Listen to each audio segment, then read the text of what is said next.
When I saw the legal envelope with my daughter's name printed across the top, my hands went cold. It wasn't a bill or some advertisement. It was a lawsuit.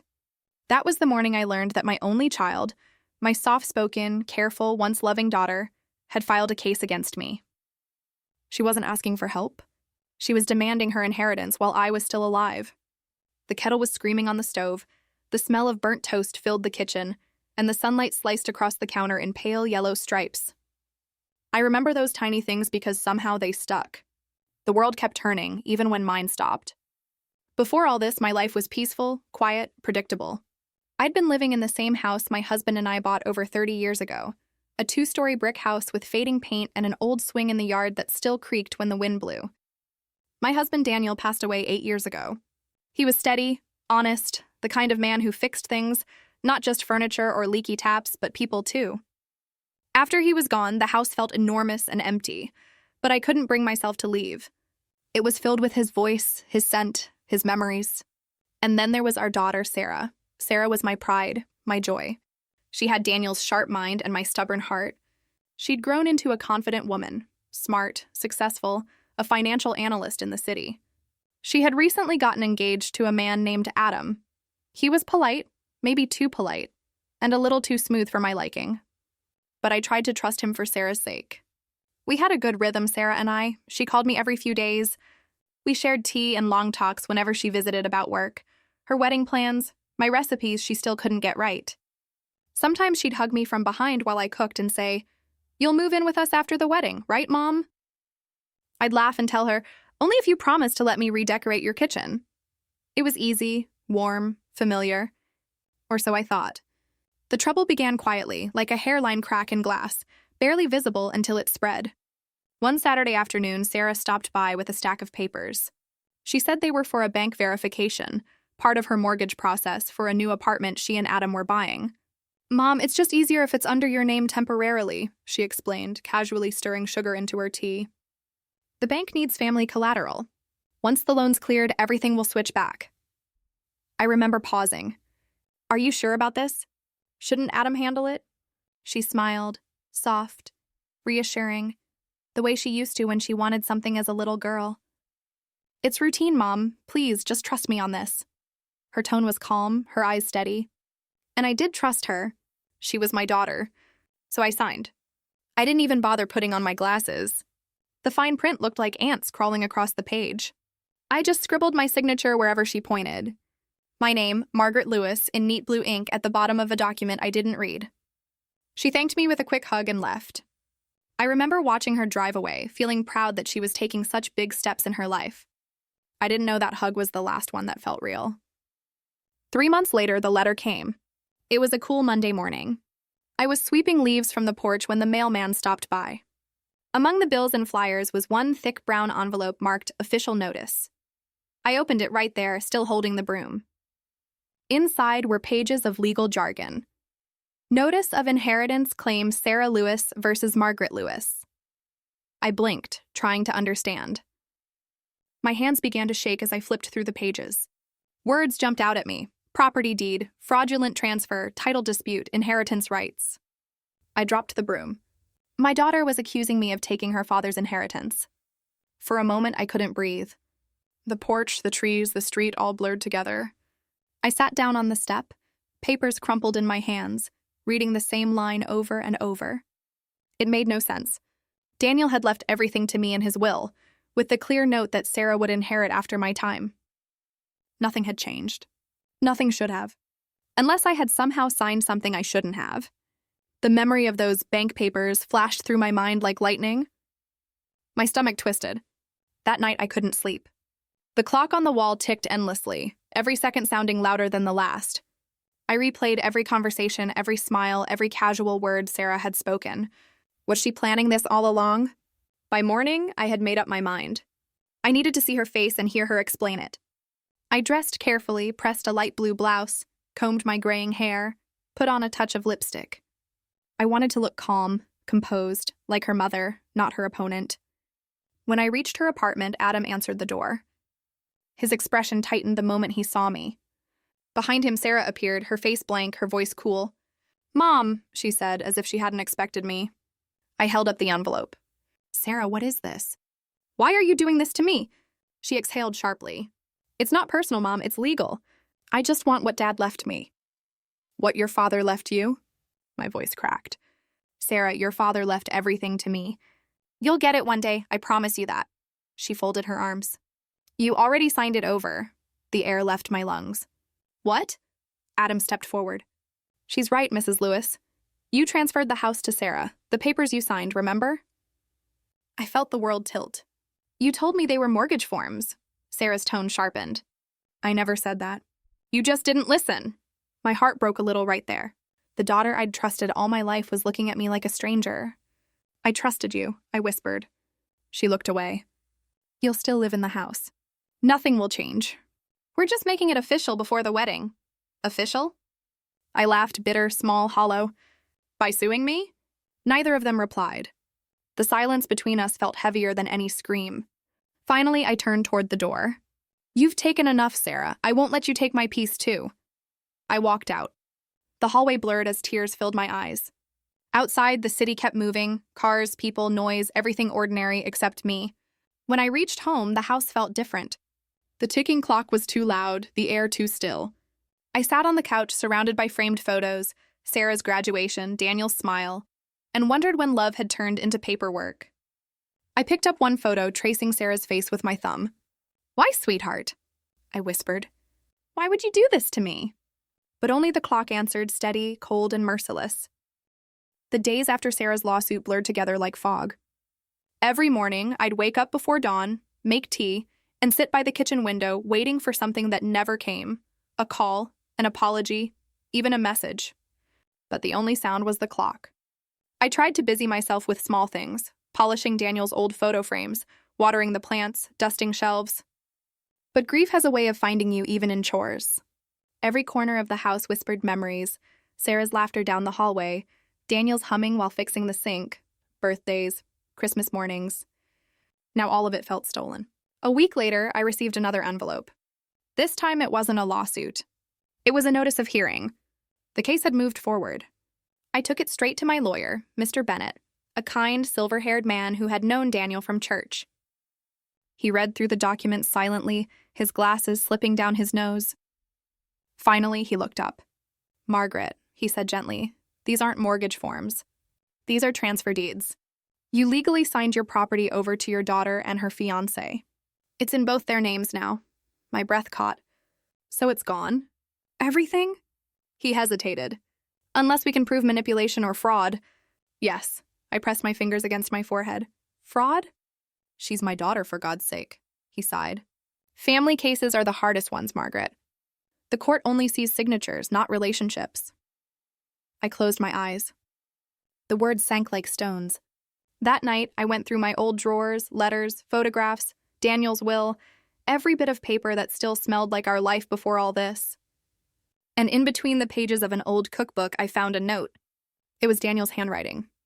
If anything ever feels wrong, trust your instincts, Maggie. Love people, but don't let love blind you.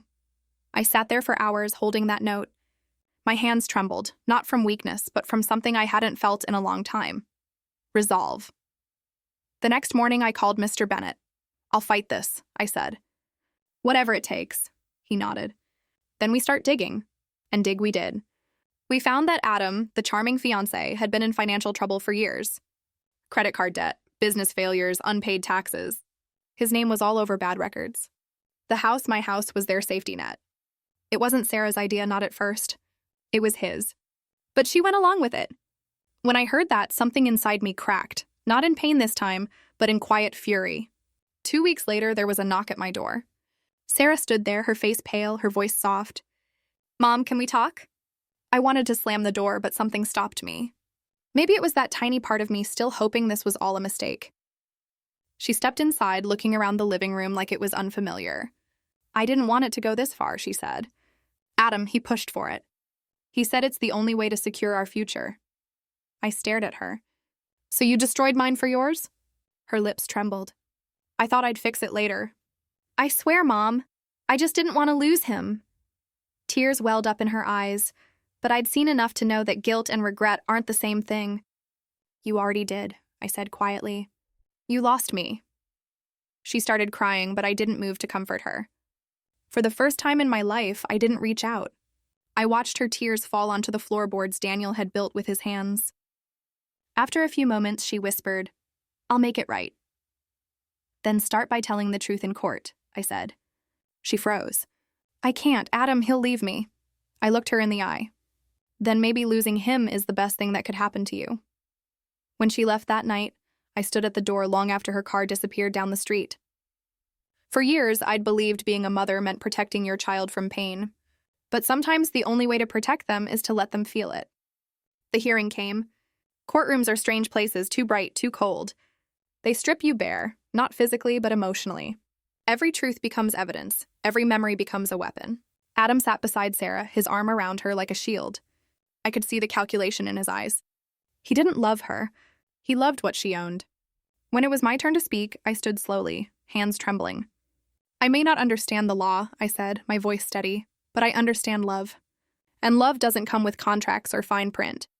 My husband built that home with his own hands for his family. Not for signatures. Not for greed. But for warmth and safety and love." The judge listened. The room was silent.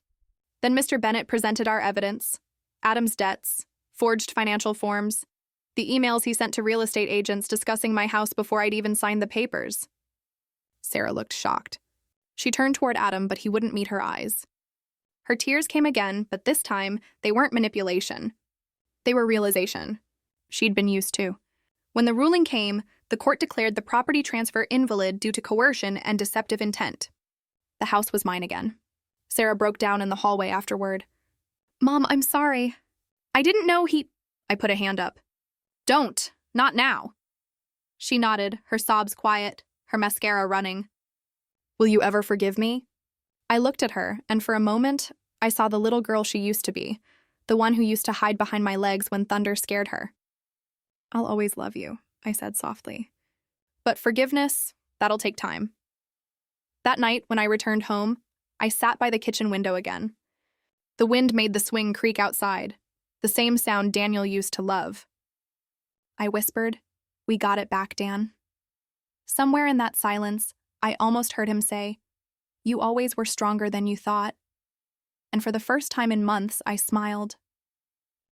It had been 3 months since the court ruling, 3 months since I got the house back, and yet the silence still didn't feel like peace. I'd thought justice would bring relief, but it didn't. The walls still carried echoes of arguments, apologies, and words that couldn't be unsaid. I spent my mornings in the garden again, trimming the rose bushes Daniel planted years ago.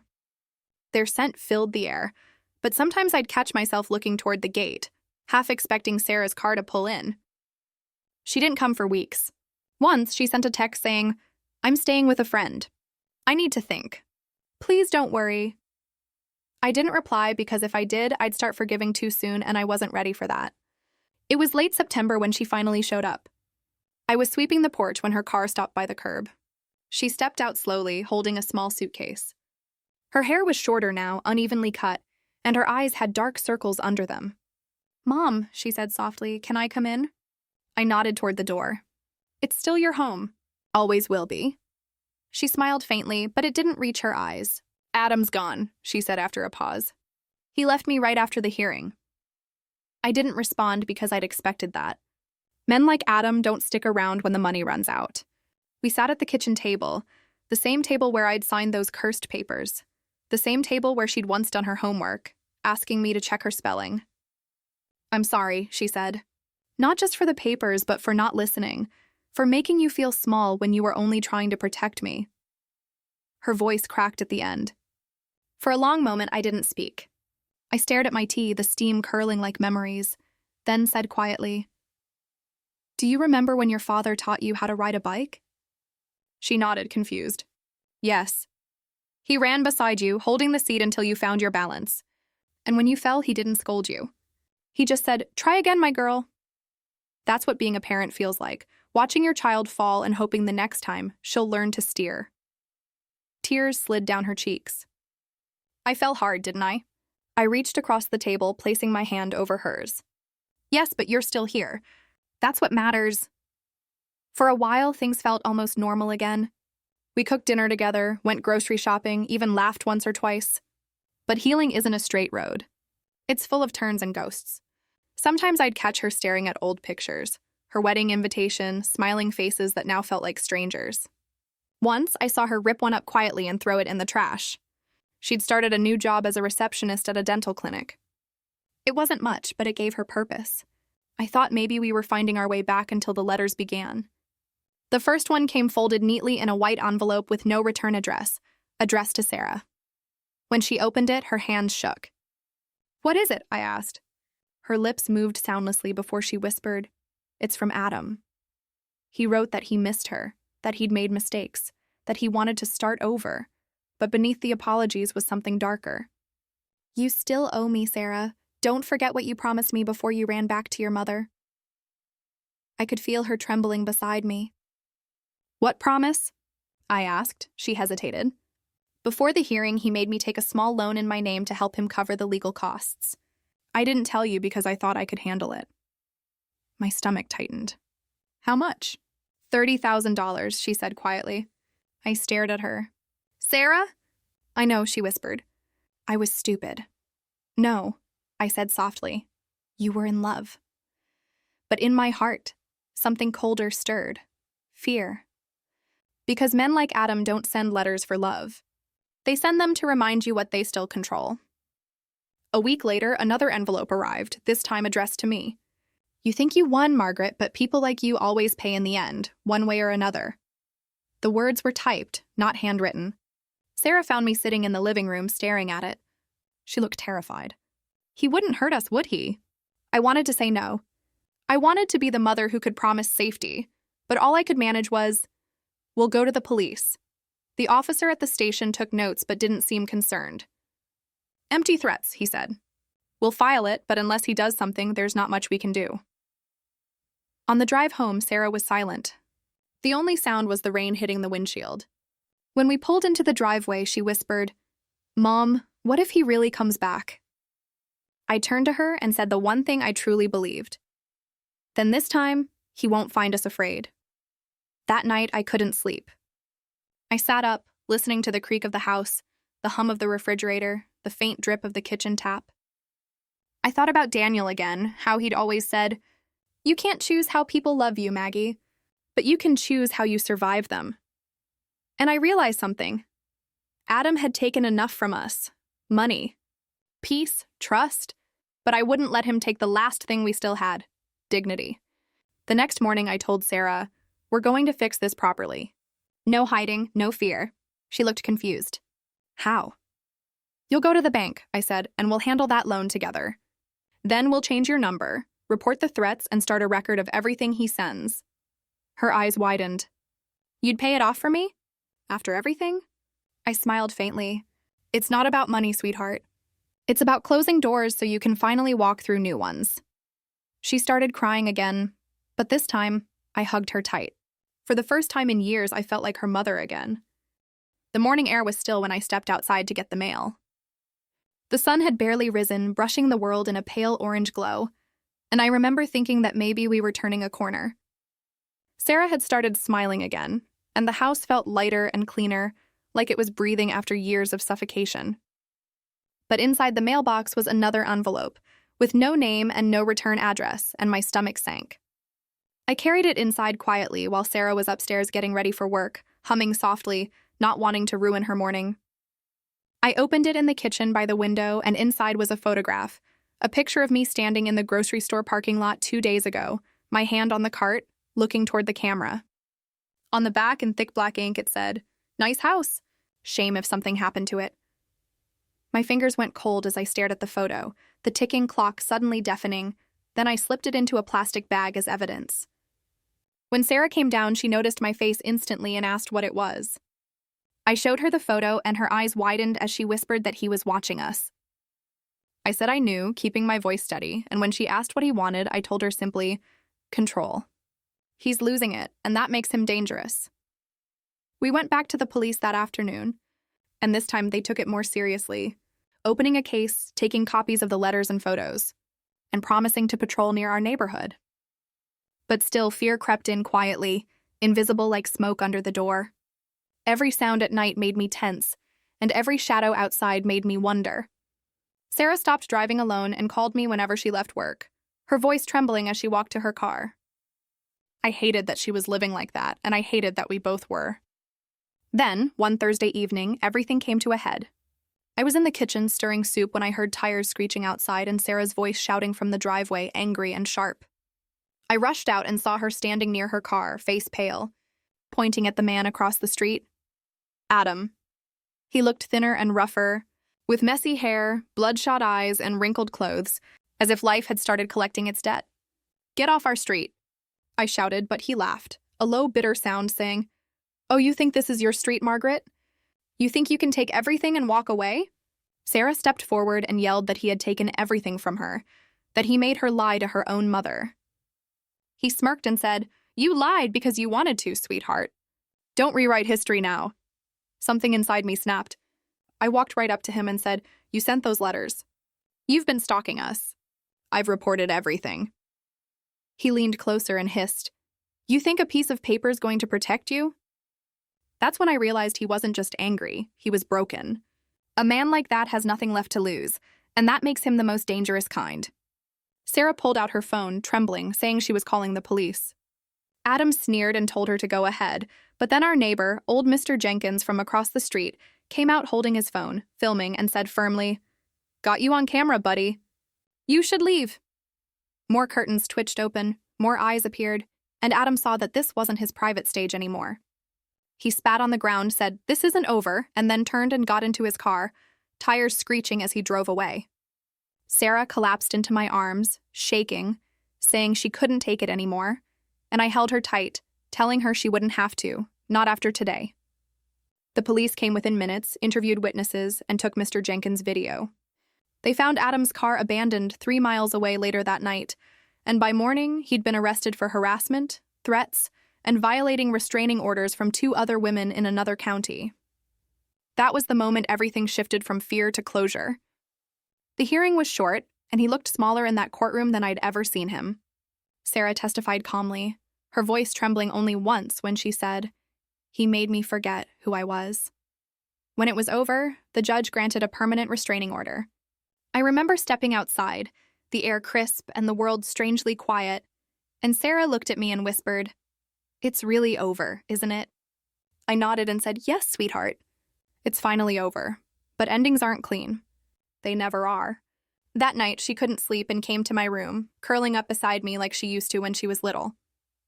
"Mom," she said softly, "why did I let him do all that to me? Why didn't I see it sooner?" I brushed her hair back and said, "Because love makes us believe the best in people, even when they show us the worst." She was quiet for a moment, then whispered, "Do you forgive me?" I kissed her forehead and said, "Every day." For the first time in months, I slept through the night. No letters, no calls. No shadows outside the window. Just the sound of rain on the roof, soft and forgiving. In the weeks that followed, we began to heal for real this time. Sarah started therapy and began rebuilding her confidence. We even painted the living room a bright, soft yellow, a new beginning. One evening, as the sun dipped low, she said, "Mom, I'm thinking about applying to law school." I turned to her, surprised, and said, "Law school?" She smiled shyly and said, "I want to help women like me, the ones who sign things they shouldn't, the ones who think love will protect them." Tears stung my eyes as I said, "That's beautiful, sweetheart. That's exactly who you should be." Spring came early that year, and the garden bloomed brighter than it had in seasons before, with roses, lilies, and even the stubborn little violets that never used to survive winter. Sarah said it was because I was taking care of them again, but I think they were taking care of me. Life had settled into a gentle rhythm with quiet mornings, coffee on the porch, and the hum of Sarah's car leaving for work. Some evenings she would sit with me and tell stories from the clinic, laughing the way she hadn't in years, while other nights she would study late with legal books spread across the table. I would watch her sometimes, head bowed and eyes steady, thinking she was becoming the woman I always hoped she would be. A few months later, she got an acceptance letter that came in a thick white envelope embossed with gold. I was slicing onions for dinner when she burst through the door, waving it in the air and shouting, "Mom!" I got in. Her voice was shaking and her eyes were glistening.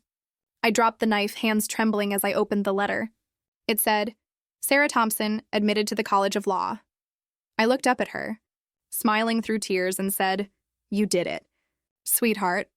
She hugged me so tight I could barely breathe and said, "I couldn't have done it without you," I whispered. "You always could, you just forgot for a while." That night, after she went to bed, I sat on the porch alone under a sky heavy with stars, the air smelling faintly of rain and jasmine. I thought about everything that had happened, the lies, the lawsuit, the fear, the silence, and realized I didn't feel angry anymore. Not at Adam.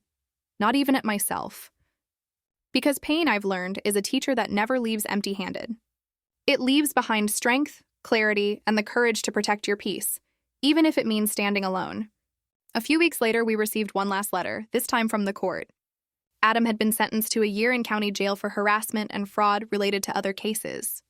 Sarah read it quietly, then folded it away and asked softly, "Mom, should I feel bad?" I thought about that for a long moment before saying, "No, feeling bad means you still care, but forgiving yourself, that's how you start living again." She nodded, her eyes glistening but calm, then smiled, a real, honest smile, and said, "Then I think I'm finally living again." The day she left for law school, I stood in the driveway as she packed her car. She hugged me one last time and said, "Promise me you'll take care of yourself." I laughed and replied, "I've been taking care of others for so long. Maybe it's time I learn how to do that." She smiled and said, "I love you, Mom." I told her, "I love you too, my girl, always." And as I watched her car disappear down the road, I didn't cry this time. Because it wasn't goodbye, it was a beginning. That night I walked into the house, quiet now but not empty, poured myself a cup of tea, sat by the window, and watched the moonlight spill across the floorboards. Every corner of the home whispered stories of laughter, pain, and forgiveness. And I realized this house wasn't just mine again, it was ours. Reclaimed not through inheritance or legal battles, but through love that refused to die, even when tested. They say money reveals a person's true nature, and maybe that's true, but I've learned something else. So does loss. Because when everything is stripped away, titles, property, pride, what remains is who we really are. And in the quiet, after all the storms, I found a woman I hadn't seen in years. Not just a mother, not just a survivor, but someone at peace with her own reflection. So if you're listening to my story tonight, maybe you've been where I've been, betrayed, heartbroken, blamed for loving too much. If you have, I want to tell you this. You don't owe anyone your silence, you don't owe them your forgiveness before you're ready, but you do owe yourself the chance to start again. Because healing isn't about getting back what you lost, it's about discovering what was always yours to begin with, your strength, your dignity, your voice. And sometimes that's the greatest inheritance of all.